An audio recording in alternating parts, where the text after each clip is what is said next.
Operation सिंदूर के दौरान भारत ने पाकिस्तान में घुसकर उसके कई एयरबेस तबाह किए थे। इनबिल्ट हॉस्टिलिटी, वो कह रहे हैं पाकिस्तान की इनबिल्ट हॉस्टिलिटी है। पाकिस्तान की क़यादत के पास 30 या 45 सेकंड थे। ये यानी एक्नॉलेज या इसको एनालाइज करने में कि ये जो हरमूस मिसाइल आ रहा है इसके साथ कोई यानी जो है वो एटमी मवाद तो नहीं है। वज़ीर-ए-आज़म कि किसी कुछ जानी और माली नुकसान नहीं हुआ। व्हाट इफ ये जानी और माली नुकसान हो जाता? सिर्फ 30 सेकंड यानी कि आधा मिनट और पूरे का पूरा मुल्क और एक कौम तबाही के धाने पर आ चुकी थी। अगर फैसला गलत होता तो आज जो दुनिया का नक्शा है उसमें एक बहुत बड़ा चेंज आ चुका होता। क्या आप जानते हैं कि सिर्फ आधे मिनट में पाकिस्तान को यह फैसला करना था कि उसे जौहरी हमला करना है या नहीं करना। सिर्फ आधे मिनट का टाइम था, 30 से 45 सेकंड। ये मौका कब आया, ये कहानी क्या है, इसकी हकीकत क्या है, इसके बारे में आज हम बात करेंगे। नाज़रीन, कभी कभार जो है मिसाइल वो किसी एक जमीन के हिस्से पर नहीं गिरता, वो फैसलों पर गिरता है, वो पॉलिसीज पे गिरता है, वो अमन पर गिर जाता है। और यही बिल्कुल बात हुई जब भारत ने पाकिस्तान के ऊपर ब्रह्मोस मिसाइल से हमले किए थे। आज जनूबी एशिया दोबारा पूरी दुनिया की नजरों में आ रहा है और उसकी वजह वही ब्रह्मोस मिसाइल जो इसका एक सुपरसोनिक मिसाइल है, एक बैलिस्टिक मिसाइल है भारत का, जब उसने उसका हमला पाकिस्तान के ऊपर किया, जिसका हदफ कोई मिलिट्री टारगेट नहीं था, कोई अस्करी टारगेट नहीं था, वो प्योरली सिविलियंस को हिट किया गया, जिसमें बुजुर्ग थे, खवातीन थी, बच्चे थे, उनको शहीद किया गया।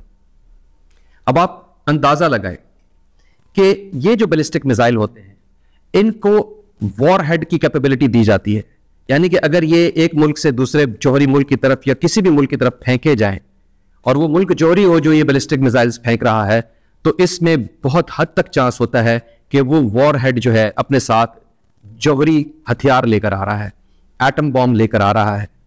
तो पाकिस्तान ने जब ये ब्रह्मोस मिसाइल भारत की तरफ से आते हुए देखे तो उस वक्त इस जंग के दौरान भी और इस जंग के बाद भी मुख्तलिफ जो ओहदेदारान हैं, सीनियर ओहदेदारान, उनके इंकशाफात थे जो आज हमने इस प्रोग्राम में मुरतब किए, जिनमें से एक इंकशाफ ये था कि जब ये मिसाइल पाकिस्तान की हदूद में दाखिल हुआ और ये इंफॉर्मेशन पाकिस्तान को मिल चुकी थी, तो पाकिस्तान के पास सिर्फ 30 से 45 सेकंड का वक्त था कि जिसमें पाकिस्तान ने ये तयन करना था, ये जज करना था कि ये जो बैलिस्टिक मिसाइल्स भारत ने हमारे मुल्क की तरफ फेंके हैं, क्या ये जौहरी हथियार के साथ हैं या जौहरी हथियार के बगैर है। और उस 30 सेकंड के अंदर अंदर यह भी फैसला करना था कि अगर ये जौहरी हथियार के साथ हैं तो फिर हमें भी भारत के ऊपर जौहरी हथियारों से ही हमला कर देना चाहिए। आप इमेजिन करें कि जरा सी एक गलत फहमी किसी भी गलत डिसीजन को जन्म दे सकती थी, या अगर आप जज्बात पे काबू ना पा सकते तब भी ये गलत फैसला हो सकता था कि वो जो ब्रह्मोस मिसाइल आए वो विदाउट वॉर हेड आए, विदाउट जौहरी वॉर हेड आए, उनके पास जौहरी ताकत नहीं थी। लेकिन अगर पाकिस्तान यहां से रिटेलिएशन में, रिस्पॉन्स में जौहरी हथियार फेंक देता तो आज भारत शायद इस दुनिया के नक्शे पे मौजूद ही ना होता। पाकिस्तान के जितने भी जौहरी कमांड के जो सिस्टम्स थे वो सब के सब रेड हाई अलर्ट हो चुके थे उस वक्त जब ये सिचुएशन क्रिएट हुई। लेकिन उसके बाद फिर पाकिस्तान ने तहम्मुल का मुजाहरा किया, सब्र का मुजाहरा किया। पाकिस्तान के पास जो एक सबसे अच्छी अप्रोच थी, सबसे अच्छा रास्ता था, वो उसने अपनाया और वो था अक़वाम मुत्तहिदा, जहां उसने जाके अपील की कि जस्ट इमेजिन के एक जौहरी मुल्क हमारे पे बैलिस्टिक मिसाइल फेंक रहा है तो इसकी असेस करना इसको कि ये एक जौहरी वेपन के साथ आ रहा है, ये एक एटम बॉम्ब वाला बॉम्ब है या इट्स अ रवायती बॉम्ब, इसको असेस करना कितना एक मुश्किल काम है। लेकिन बड़े अफसोस की बात यह है कि अक़वाम मुत्तहिदा ने हमारी बात पे कोई कान नहीं धरा। और उससे ज्यादा अफसोस इस बात पर है कि जहां एक तरफ पाकिस्तान के ऊपर ब्रह्मोस मिसाइल भारत ने फेंके, दूसरी तरफ अमेरिका जो एक तरफ भाषण देता फिर रहा था कि जी पीस करें, जंग खत्म करें, पीस करें, जंग खत्म करें, वो भारत के साथ अपनी तिजारत की पींगे मढ़ा रहा था। इस जंग के दौरान भी उनकी जो है आपस में बड़ी अच्छी निगोशिएशन चलती रही, तिजारत के बड़े मामला थे वो तय होते रहे। यही वो टाइम फ्रेम था जिस टाइम फ्रेम में मोदी साहब जो है वो घाना तशरीफ ले गए, और घाना जो है वो उनको क्या अवार्ड देता है, उनको देता है जी officer of the order of the star of Ghana का अवार्ड। यानी कि दुनिया के जो ममालिक हैं वो इस चीज को एग्री करने के लिए तैयार ही नहीं है कि जी एक मुल्क एक इतना बड़ा एक गलत स्टेप उठा रहा है और उसकी वजह से उस पूरी दुनिया में कितनी बड़ी एक सिचुएशन क्रिएट हो सकती थी। एक बैलिस्टिक मिसाइल जिसमें कैपेबिलिटी है कि वो वॉर हेड लेके जा सकता है, वो आपने एक और मुल्क पे फेंक दिया, और उसके बाद दुनिया के जो बाकी ममालिक हैं वो मुस्कुरा के उनके साथ मिल भी रहे हैं। अक़वाम मुत्तहिदा कान नहीं धर रही, घाना जो है वो अवार्ड से नवाज रहा है। अब घाने का क्या गेम है? घाना जो है वो मोदी साहब क्यों तशरीफ लेके गए?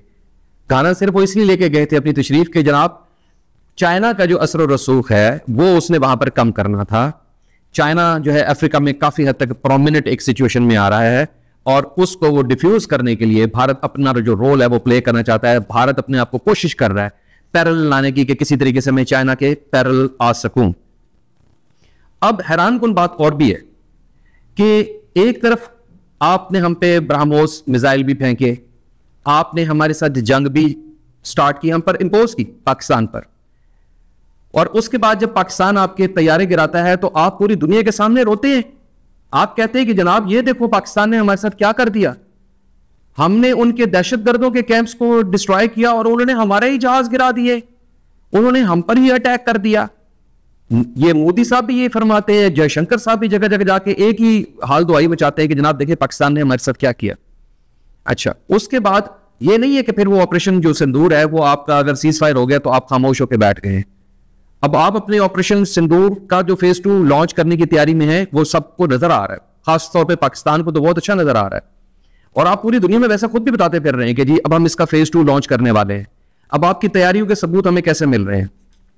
तैयारियों के सबूत इस तरह है जनाब कि अब जैसे कि खबर मिली है कि भारत जो है वो बहुत जल्द इंडियन नेवी से उनके जहाज हैं इंडिया की नेवी के, उधर से एक K6 ये एक बैलिस्टिक मिसाइल है, इसका वो तजर्बा करने वाला है बड़ी जल्दी। और ये तजर्बा क्या होगा? ये अंडर दी वाटर तजर्बा होगा, और बैलिस्टिक मिसाइल का ये तजर्बा है, और ये एक्चुअली एक न्यूक्लियर तजर्बा होगा जो वो कर रहा है। ये किस लिए कर रहा है? पाकिस्तान को डराने के लिए, पाकिस्तान को धमकाने के लिए, क्योंकि वो पिछली वॉर में ही ये देख चुके थे कि एयर से आते हैं तो मार खाते हैं, ग्राउंड से आते हैं तो मार खाते हैं, तो क्यों ना इस दफा नेवी वाली साइड पकड़ी जाए। तो वो नेवी से इसीलिए ये तजर्बा कर रहे हैं। साथ ही साथ हमें ये भी खबरें मिल रही हैं कि जो आपका IL-76 जो आपका ट्रुप कैरियर एक तैयारा है वो मुसलसल इस वक्त जो है ना मूवमेंट पर है, और वो क्या कर रहा है? आपके ट्रुप्स को एक ह्यूज क्वांटिटी में फ्रॉम वन एरिया लेकर जा रहा है टू दी बॉर्डर के नजदीक, जितने भी उनकी पोस्ट है, जितनी उनके कैंट्स हैं, इंपॉर्टेंट कैंट्स, उधर वहां पे जाके उनको हाउस कर रहा है। क्यों कर रहा है? ये सब तैयारियां नजर आ रही है। क्वाड अलायंस के अंदर जो है वो है तो एक इक्तिसादी अलायंस, लेकिन आप तो वहां पे जाके जंगी साजो सामान खरीदने लग गए हैं। आपने अमेरिका से बातचीत शुरू कर दिया, ऑस्ट्रेलिया से शुरू कर दी है, और टोटल आप जो है वो दिफाई सामान खरीद रहे हैं। ये क्यों कर रहे हैं? फेज 2 का जो आपने नारा लगाया हुआ आप उसी की तैयारी कर रहे हैं ना। अगर फिर ये कर रहे हैं तो फिर ये क्यों कर रहे हैं? जा रहा है, इसको दुनिया को देखना चाहिए, और ये डिसीजन जो है ये अब दुनिया ने लेना है कि पाकिस्तान और भारत, ये जो दो जोहरी मुमालिक हैं, इनके बीच में कशीदगी कम कराने का जरिया क्या हमेशा यही है कि पाकिस्तान को कहा जाएगा कि तहम्मुल करो, सब्र करो, तहम्मुल करो, सब्र करो। जय हिंद दोस्तों, द हिंदी न्यूज में आपका स्वागत है।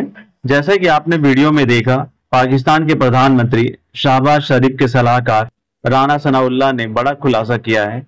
उन्होंने कहा है कि भारत ने ब्रह्मोस मिसाइल से पाकिस्तान पर अटैक किया था, तब पाकिस्तान की सेना के पास केवल 30 से 45 सेकेंड का ही समय था यह पता लगाने के लिए कि आने वाली मिसाइल में परमाणु हथियार तो नहीं है। भारत की तरफ से किए गए हमलों से पाकिस्तानी सेना डर गई थी। पाकिस्तान की सेना समझ नहीं पा रही थी कि आगे भारत के घातक हमलों का जवाब कैसे दिया जाए। इस बात का खुलासा खुद पाकिस्तान के प्रधानमंत्री शहबाज शरीफ के सलाहकार राना सनाउल्लाह ने किया है।